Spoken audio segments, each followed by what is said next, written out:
two options at Eisenhower would be an ambulatory care internal medicine rotation, which would be one of those general rotations I told y'all that we try to make sure everyone kind of gets one of those general primary care.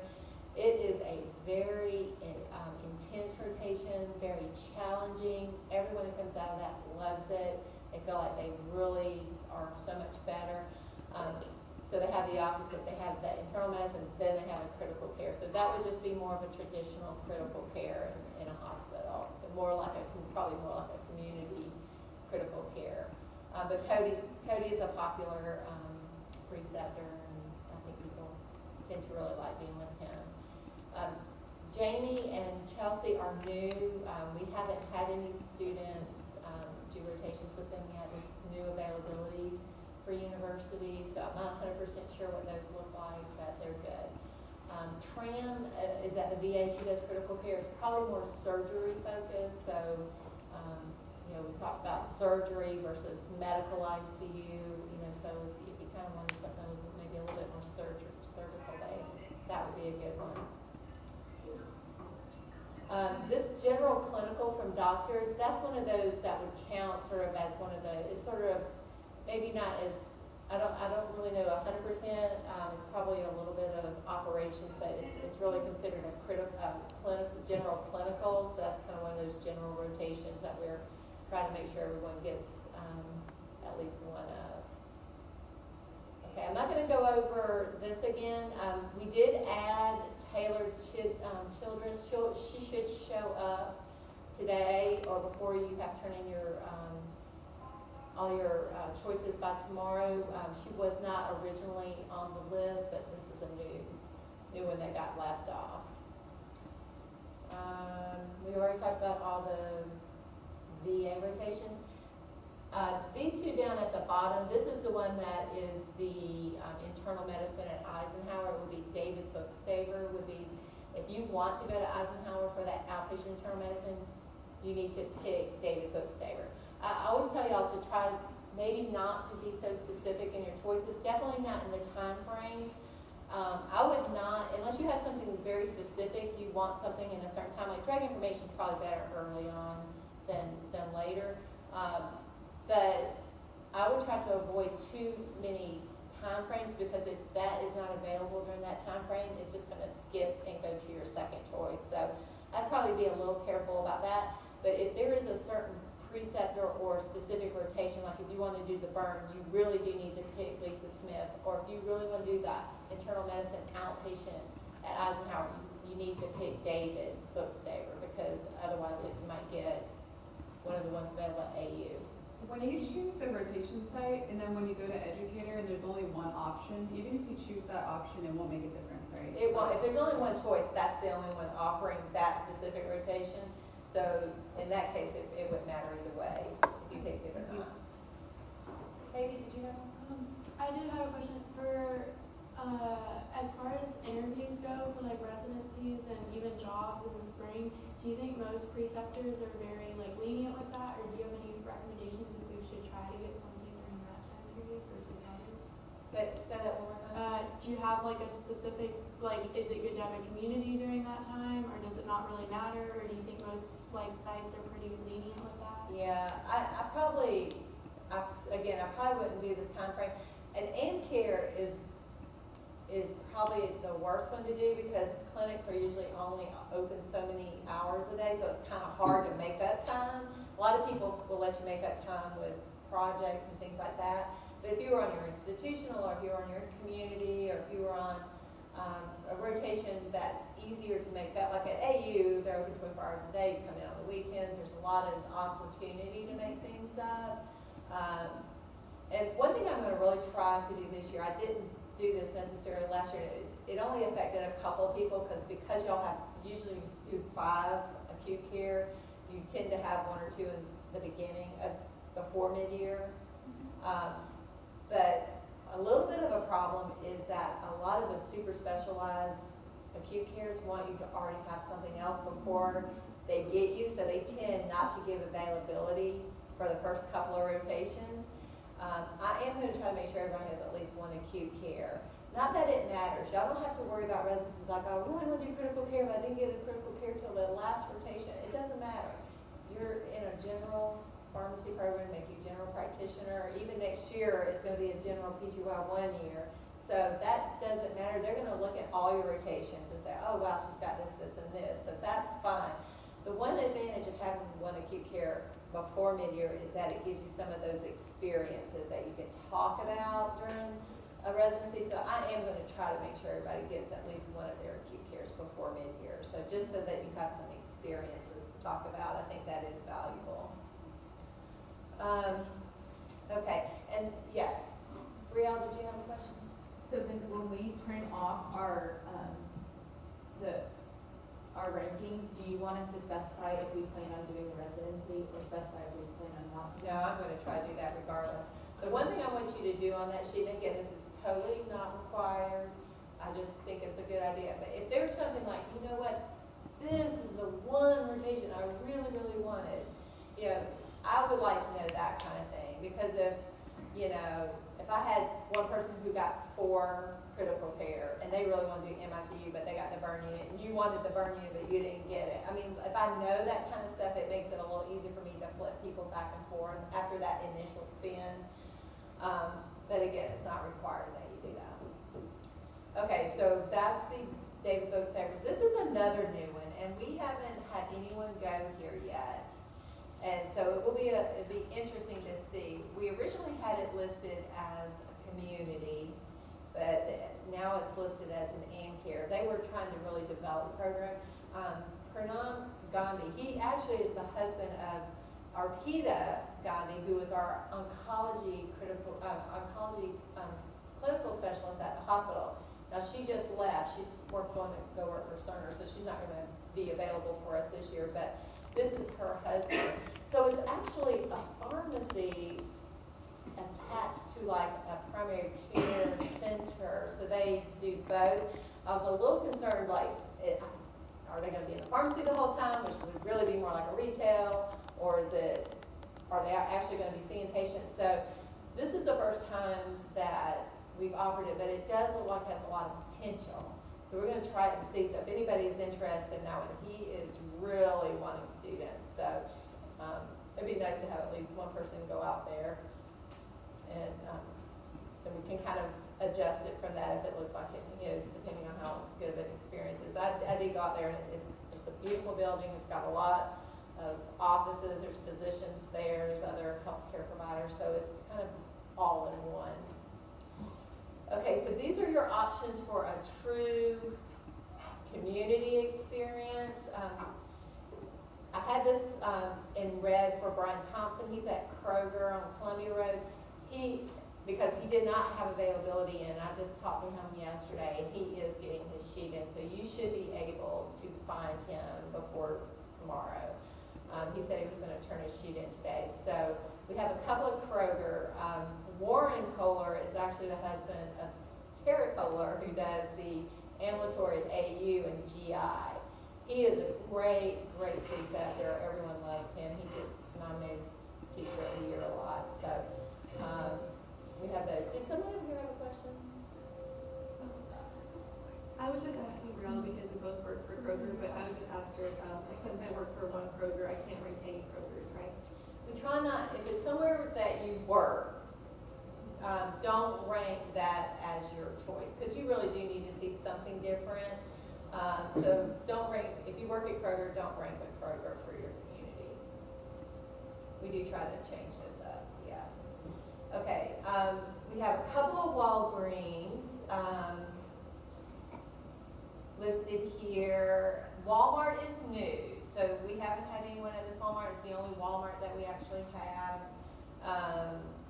So that's new this year. Ashley Woods, she is at the CVS that's actually located inside Target. She is a great preceptor, and it's a CVS, and I don't know if all of them are like that now or if there's a lot of them, but it's actually CVS, but it's in the Target building. She's a great preceptor. Now this one, I'm not sure it's really a true community. They do a lot of compounding at this one.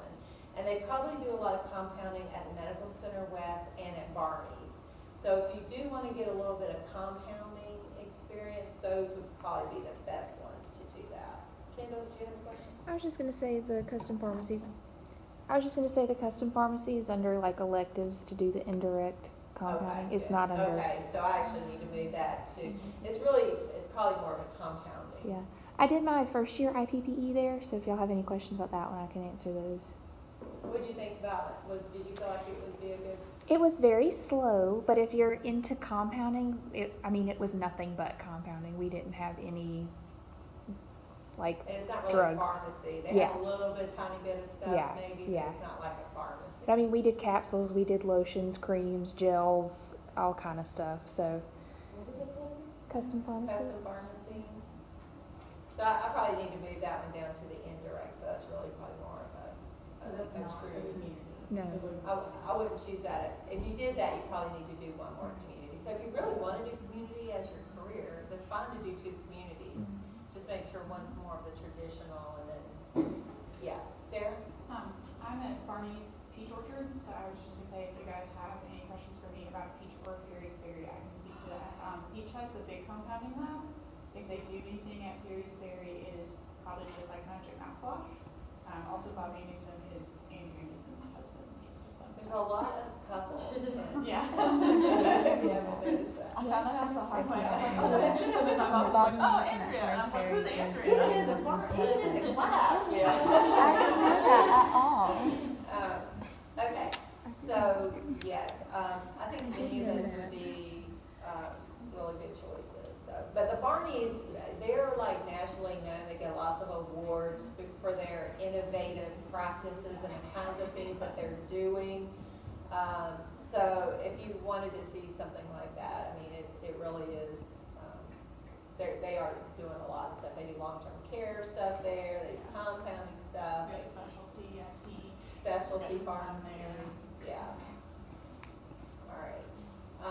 So for the indirect, remember, these are gonna be the rotations that are not direct patient care rotations, so you're not actually taking care of patients. We just lost nuclear. We did have nuclear as an option, but the preceptor left. They have already hired somebody, so I am gonna try to check back maybe mid-year, maybe January, see, if that person is settled. And then see if they want to offer. We will have to make changes. Please don't get too attached to your schedule once it comes out, because people get pregnant, people leave, people get busy and decide they can't take students. We have to make a lot of changes over the course of the rotations. We don't change by student preference, unfortunately. I'm sorry for that. You can understand that, though. If I have 40 students coming, I'd really rather have this than that. It really is a house of cards. So the only reason that we change rotations would be because the preceptor left or the preceptor said they couldn't take the student. And again, that's where your preference sheet will be handy, not only at the beginning, but throughout the year if something happens and I need to make a change.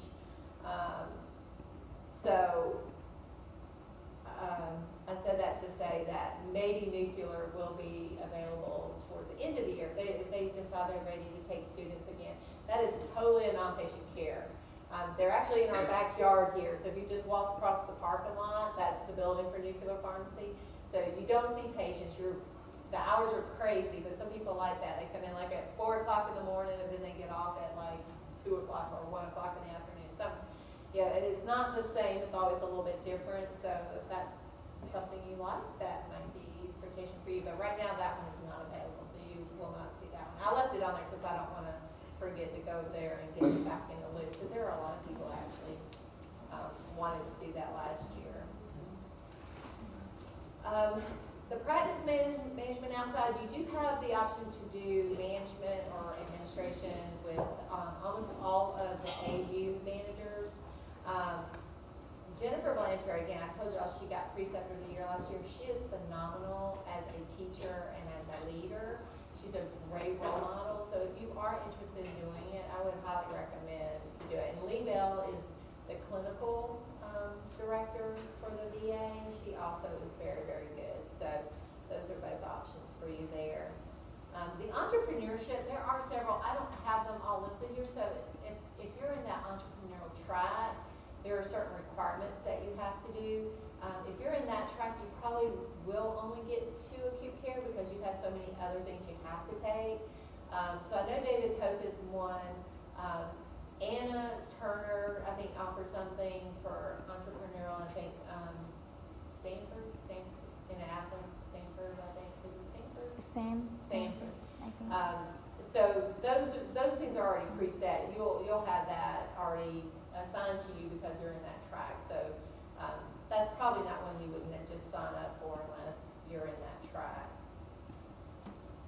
And I put this in red. This was what Dr. Belanger was talking about. We did add 2 spots for institutional at the VA. You can't do your institutional at a hospital where you work. That's the only rotation. You can do all your other acute cares there, you just can't do your institutional. And she did, this actually isn't, I wasn't sure exactly because she told me she had 2 preceptors. It sounded like that those other 2, what were their names? Layton and Wagner. I think that's going to be probably more like an operations type of rotation. So I'm not sure that would fit the true institutional. Okay.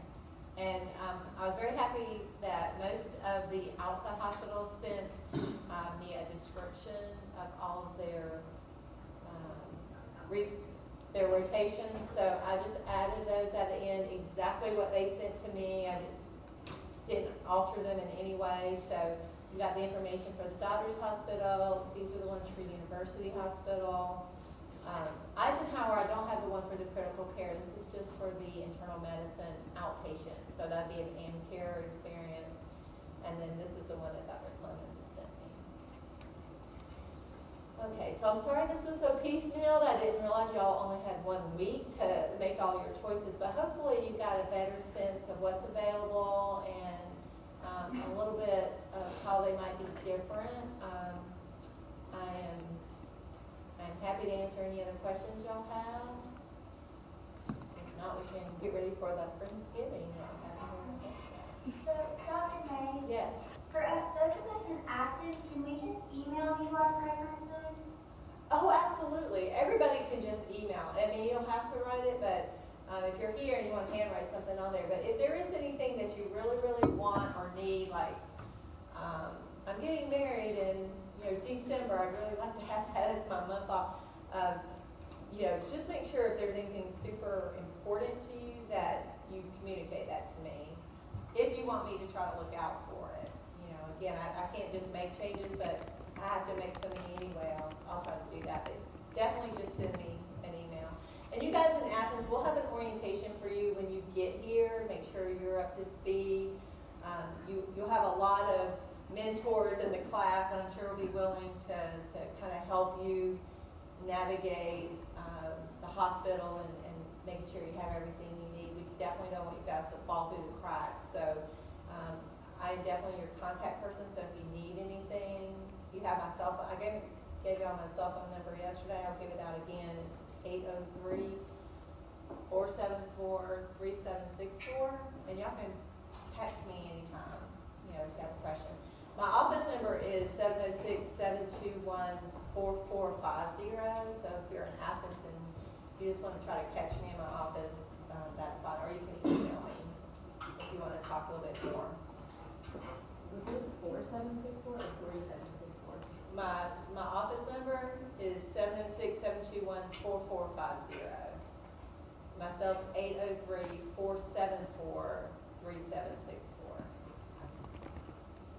I have a question. Yeah, Maggie? Okay, probably that question, but the Eisenhower one, you said that's like on a base. Yes. So are the pharmacists there in the Army? So there are a lot of the healthcare providers there that are military, but there's also a lot of civilians. So like the preceptors that are in pharmacy are civilian employees, not military employees. You'll see both. A lot of the physicians are military. A lot of people walk around in their fatigues. But yeah, it's literally, I went out there to visit him. I left here at 11 o'clock for 1 o'clock appointment. That was just me. Once you're on the base and you have your credentials, you can go through the fast line. But you had to sit in line, then you had to go get a pass go to the hospital for 10 minutes. They took my fingerprints, my photo, and took my social security. Oh my goodness. But, you know, once you get all your paperwork done, you know, you're like on the in crowd, you get to go through the fast line. So, but yeah, it's literally a military base where you have to stop, they check your car, and do the whole thing. Alicia, do you have a question? Oh, yeah. I'm sorry if I missed it and you mentioned it already, but I have talked to some students, and if you do go to Eisenhower, pharmacists can prescribe there. Yes. So, It's a national program, just kind of like the VA. So like basically everything that they do at the VA, they can do at Eisenhower because it's a federal program. So yes, they really have collaborative practice agreements. They're doing everything. Yeah, there's not as many. We actually, one thing about the rotation, if you look at the description, I actually think this is a benefit, the internal medicine at Eisenhower. You have David Booksaver as your main preceptor, but there are 8 practitioners that you rotate through. So you do all the main clinics. You do anti-coag, you do primary care. So you actually rotate through all of them. You have I think there are 8 preceptors that you would rotate through. So I think that's a little bit unique versus being mostly with the same person. Bria? When you said that they look at your car and stuff like that on the military bases, if you have a car situation where sometimes you switch out your car, is that like a complete pain? No. Okay. No, it's not, and they don't really check your car. I think the only time they do that is it's really like the security is high. The first time I went out there, they looked at my car. They just kind of looked around my car, but the second time they kind of wigged me in, so it's not a big deal. It's a bigger deal if you're a guest than if you're actually going there for your job every day. And the rotation with Dr. Booksaver, that's technically like an AM care rotation. That would be, right? yes, that would be Okay. primary care and care. So remember, if you missed it earlier, we talked about we on the back end are trying to make sure you guys get one general and care rotation, which is basically taking care of primary care. So you're taking care of, you know, diabetes, hypertension, heart failure, all that. And then we're trying to make sure you have one general acute rotation, which would be all the internal medicines, clinical medicine, those kinds of rotations. So that would be, his rotation would definitely count as one of those broad general rotations. And then if you wanted to do a second, you can do up to 2 outpatient and care rotations. So if you wanted that one that was more general and then one that was more specialized, like Dr. Abasawa's rotation, pediatrics, if you want to do something like that. Most people do get 2 acute, 2 and care type rotations. You generally don't get 2 community unless you just say that, like I really want 2 community. I want the traditional and then I want the special one, like maybe the compounding one. That would be fine. You can't have more than 2 indirect. You don't have to have any indirect, but you can't have more than 2 indirect. I think those are pretty much the rules. Can you have more than 2, like more than 2 AM care? You can't really have more than 2 amp care. You can have 2. It tends to be that you have probably, unless you do, because you can do 2 indirect, so you probably will have somewhere from 2 to 5 acute care rotations. Most people want all the acute care rotations, so, but I think it's good to have a mixture of all. And for your indirect, something like administration or drug information, I would highly recommend you sign up for one of those because it gives you perspective. It gives you more of a global sense of pharmacy versus just, I'm a clinician in this area. It kind of shows you all the behind the scenes things, and it's more of a foundational rotation. So whichever one you're more interested in, I think is fine. And if you say I really want to do drug information, but I just don't really want to do it early, it really doesn't matter. It's going to help you regardless, and especially with boards, the stuff that we do there helps you with the board prep, that kind of thing too. So it will be, and it's it's drug information. You're going to be doing that no matter what rotation you're on or what you're doing. So it will be beneficial whenever. Any other questions? All right. If you think of anything between now and tomorrow, just text me or call me. Nikki, do you have another So question? if you rank a lot of outpatient, do you not recommend that? I When I initially ranked mine, I had a application. It's fine, it's fine. If it gives you 5 outpatient, we'll change it on the back end. But, no, I do recommend ranking though. Ranking 5 deep on all the categories, you know, unless you just truly don't care what you get. I mean, I would rank it because I would say that the majority of people will get their first and their second choice probably. Most people get everything they get, they love. So that's one good thing about being in Augusta. There's so many options that you're going to get. And even if it's something you didn't rank, it's going to be a good rotation. So I would rank them though, just so that, you know, if you prefer cardiology over neurology, if you have that, you know, second versus not at all, it is going to go down your list. If you don't get your first choice, it's going to go to your second choice. And if you don't get that, it's going to go to your third. So I would say it's going to rank out your 2 acute care, 1 and 2. Those are like 2 number 1 spots really, you know. And then, you know, choose other things for your electives. Now, if you really want your number 2 on your acute care, you could put that as number 1 as your elective. But, you know, again, I don't think there's a lot of magic. I don't know what the magic is that. How that thing is going to choose, but those 2 acute cares are needed for your graduation, so I think those are going to be important. Anything else? All right. Well, thank you very much. Hopefully this was helpful. And, Thank you. yeah, thank you. Look forward to seeing you guys coming in May in We're Athens. excited. We are too. All right, well, y'all have a great Thanksgiving. We're going to have our Friendsgiving today, so I think everybody brought food. I can already smell food. I'm jealous. We have lots of parties here.